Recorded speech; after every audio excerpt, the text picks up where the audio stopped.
Hello everyone, welcome to update classes. Friends, आप सभी के सामने सीडीपी के क्वेश्चन आ चुके हैं जो कि आज एग्जाम हुआ है और उसकी आंसर की हम डिस्कस करेंगे। अगर आप चैनल पर नए हैं, चैनल को सब्सक्राइब और शेयर जरूर करें। ये पेपर 2 की आंसर की है। फर्स्ट क्वेश्चन आपकी स्क्रीन पर है। महारत हासिल करने के लक्ष्य निर्धारित करने से छात्र की अभिप्रेरणा और योग्यता के बारे में विचार कैसे प्रभावित होते हैं। महारत हासिल करना यानी कि मास्टरी गोल्स आपके, इसकी बात हो रही है। आइए देखते हैं ऑप्शन। यह अक्सर योग्यता के वृद्धिशील दृष्टिकोण में बढ़ी हुई बाहरी अभिप्रेरणा और विश्वास को दर्शाता है। यह अक्सर योग्यता के स्थिर दृष्टिकोण, ये तो बिल्कुल गलत हो जाए। जहां ये नेगेटिव पॉइंट्स होते हैं वो बिल्कुल गलत होता है। यह अक्सर योग्यता के बुद्धिशील दृष्टिकोण में बढ़ी हुई आंतरिक अभिप्रेरणा और विश्वास को दर्शाता है। यह अक्सर योग्यता के स्थिर दृष्टिकोण में बढ़ी हुई बाहरी अभिप्रेरणा और विश्वास को दर्शाता है। तो उसका राइट आंसर होगा, यह अक्सर योग्यता के बुद्धिशील दृष्टिकोण में बढ़ी हुई आंतरिक अभिप्रेरणा और विश्वास को दर्शाता है। Next question.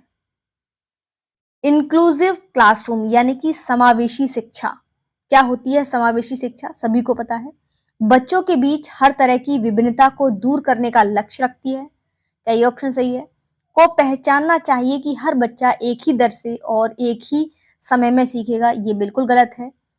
मैं विशेष बच्चों को जरूरतों को पूरा करने के लिए एक अलग शैक्षिक अलग की तो बात ही नहीं करनी है। हमें अलग अलग भिन्नताओं के अनुसार विभेदित तो करना ही नहीं है।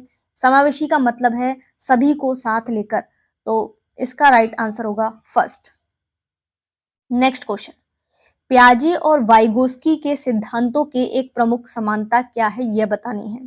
तो प्याजे और वाइगोस्की भाषा और विचार के बीच संबंधों के बारे में, चिंतन के बारे में बताया है। Next question. किशोर अवस्था के दौरान जेंडर अपेक्षाओं के अनुरूप स्त्रीत्व या पुरुषत्व की परंपराओं का पालन करने के लिए दबाव बढ़ जाता है, यानी कि किशोर अवस्था के समय पर। तो कारण क्या है? जेंडर और जेंडर भूमिकाएं जैविक रूप से निर्धारित की जाती हैं। क्या जैविक रूप से की जाती हैं? तो फ्रेंड्स दोनों सही है, लेकिन एक ही जो व्याख्या की है आर, वो व्याख्या नहीं है। ठीक है। Next question. एशियाई संस्कृतियों में जो सामाजिक सद्भावना पर जोर देते हैं, क्रोध की अभिव्यक्ति को हतोत्साहित किया जाता है और शर्म को प्रोत्साहित किया जाता है, भावनाएं व्यक्तिपरक हैं और सीखने में उन्हें भूमिका नहीं निभाती। तो ए और आर दोनों सही है, लेकिन ए की आर सही व्याख्या नहीं करता है।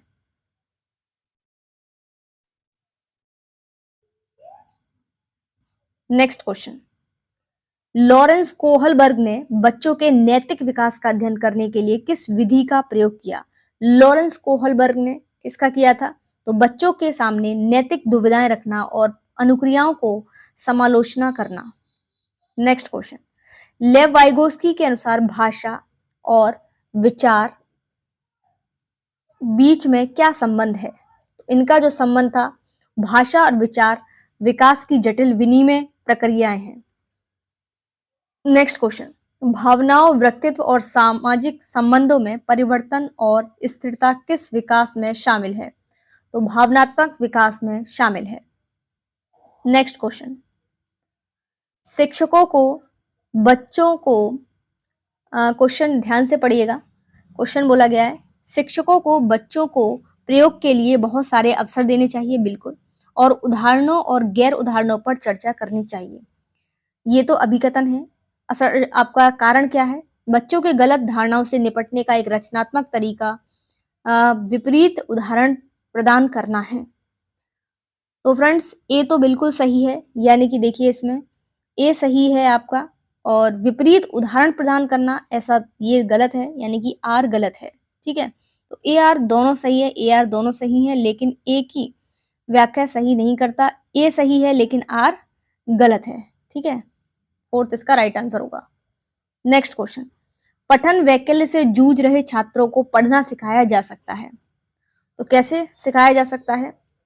उनको विधि माध्यम से या व्यवस्थित धनात्मक प्रशिक्षण से, या फिर ग्रिड स्तर या फिर लंबे और जटिल। तो बी इसका सेकंड इसका राइट आंसर होगा। नेक्स्ट क्वेश्चन, एक शिक्षिका खुद में पूछती है मैं ऐसे अनुभव कैसे प्रदान कर सकती हूँ जिसमें छात्रों को पर्यावरण में विभिन्न प्रकार की वस्तुओं को वर्गीकृत करने और उनकी वर्गीकरण के स्कीमों का विश्लेषण करने की आवश्यकता है। वह छात्रों में किस बुद्धिमत्ता को बढ़ावा देने की कोशिश कर रही है। तो इसका राइट आंसर होगा प्राकृतिक बुद्धिमत्ता। नेक्स्ट क्वेश्चन, निम्नलिखित में से कौन सा सही सुमेलित युग्म है, ये आपको बताना है। तो इसका सही होगा योगात्मक मूल्यांकन। इसमें पेपर पेंसिल परीक्षण के साथ साथ लिखित व्यवहारों के विस्तृत विवरण शामिल है। नेक्स्ट क्वेश्चन, निम्नलिखित में से क्या दृष्टिबाधित विद्यार्थियों को कक्षा में भागीदारी में बाधा डालता है। तो क्या बाधा डालता है ये पूछा गया है। ग्राफिक या इलेक्ट्रॉनिक रूप से प्रारूपित व्याख्या, प्रतिलेखन या मुद्रित पुस्तिकाएं और नोट्स। तो पूछा गया है दृष्टिकोण बाधित बच्चे हैं तो इसके लिए यूज करेंगे हम इलेक्ट्रॉनिक रूप से प्रारूपिक व्याख्या, प्रतिलेखन। नेक्स्ट क्वेश्चन, निम्न में से कौन सा प्रश्न विश्लेषणात्मक चिंतन को बढ़ावा देता है। भारत में जनसंख्या वृद्धि में विभिन्न कारण बताएं, ये इसका राइट आंसर होगा। नेक्स्ट क्वेश्चन, संवेदनशील आपका अवधि वह समय अवधि है जिसके दौरान कुछ डैश विशेष रूप से सामान्य विकास के लिए महत्वपूर्ण होते हैं। तो कौन से वंशानुक्रम कारक, कौन से वंशानुक्रम कारक नहीं होगा। इसमें पूछा है संवेदनशील अवधि के लिए। तो इसका राइट आंसर होगा फ्रेंड्स आपका पर्यावरणीय कारक। कौन से होंगे, पर्यावरणीय कारक। नेक्स्ट क्वेश्चन, अभिकथन दिया गया है शिक्षकों को शिक्षार्थियों के बीच व्यक्तिगत भिन्नताओं का सम्मान करना चाहिए और उनकी शिक्षार्थियों के आवश्यकताओं के अनुसार उनके शिक्षण की समायोजित करना चाहिए। कारण है शिक्षकों को विविध पृष्ठभूमि के शिक्षार्थियों को पढ़ाते समय उनके बीच सहयोग, समूह कार्य और बातचीत से बचना चाहिए। क्या होगा इसका राइट आंसर। तो फ्रेंड्स इसका राइट आंसर होगा आपका ए सही है और आर गलत है, या फिर ए आर दोनों सही है, दोनों गलत हैं। क्वेश्चन पढ़िए दोबारा से। शिक्षकों को शिक्षार्थियों के बीच व्यक्तिगत भिन्नताओं का सम्मान करना चाहिए, बिल्कुल, और सभी शिक्षार्थियों की आवश्यकताओं के अनुसार उनके शिक्षण को समायोजित करना चाहिए, यानी कि ए तो सही है लेकिन आर गलत है। नेक्स्ट क्वेश्चन, जीन प्याजी के अनुसार बच्चे वयस्कों में किस प्रकार भिन्न होते हैं। किस प्रकार होते हैं, बच्चों की सोच वयस्कों में गुणात्मक रूप से भिन्न होती है। नेक्स्ट क्वेश्चन, स्कूलों को उस ढांचे में पूछा गया है, क्वेश्चन 18 आपका, स्कूलों को उस ढांचे के भीतर कार्य करना चाहिए जो तैयार उत्पाद और सीखने के परिणामों का आकलन करते हैं। सीखना पक्के तौर पर अनुक्रमिक और पदानुक्रमिक है, बिल्कुल दोनों ही सही है आपके। नेक्स्ट क्वेश्चन, निम्नलिखित में से कौन सा कथन स्वालीनता के संदर्भ में है। स्वालीनता के संदर्भ में है कौन सा कथन, ये आपको बताना है। आइए देखते हैं क्वेश्चन।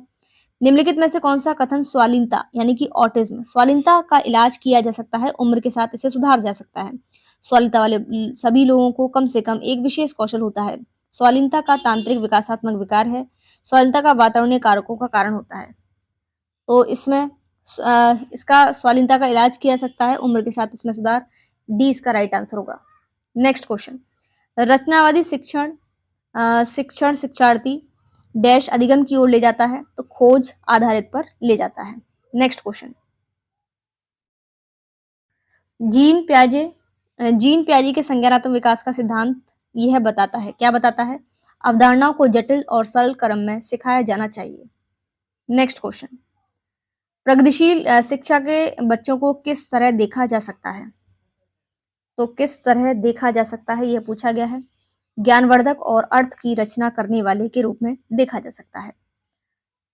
नेक्स्ट आपका क्वेश्चन है, रमा एक शिक्षिका है, वाइगोस्की के सिद्धांत में अपनी कक्षा में लागू कर रही है। तो इसका राइट आंसर मैं आपको बता देती हूँ।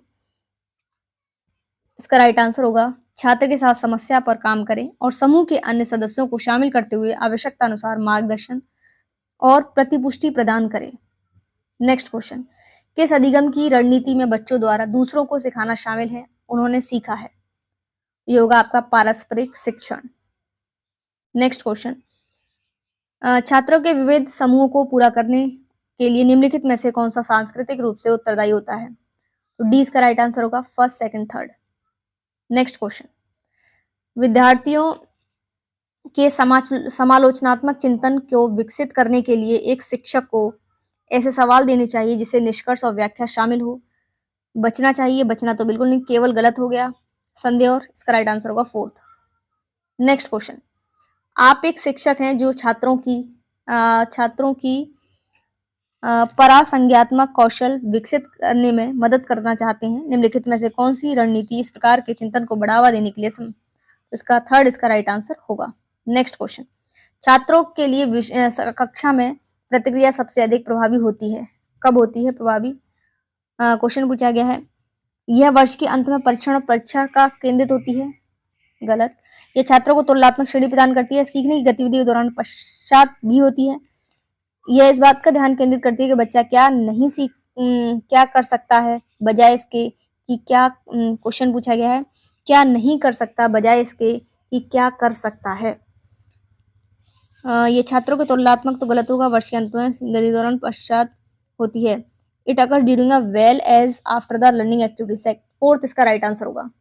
नेक्स्ट क्वेश्चन, आपको असर्शन दिया गया है तो इसका राइट आंसर आपका फोर्थ है, यहाँ पर लगाइएगा टिक, इसमें ए सही है लेकिन आर गलत है।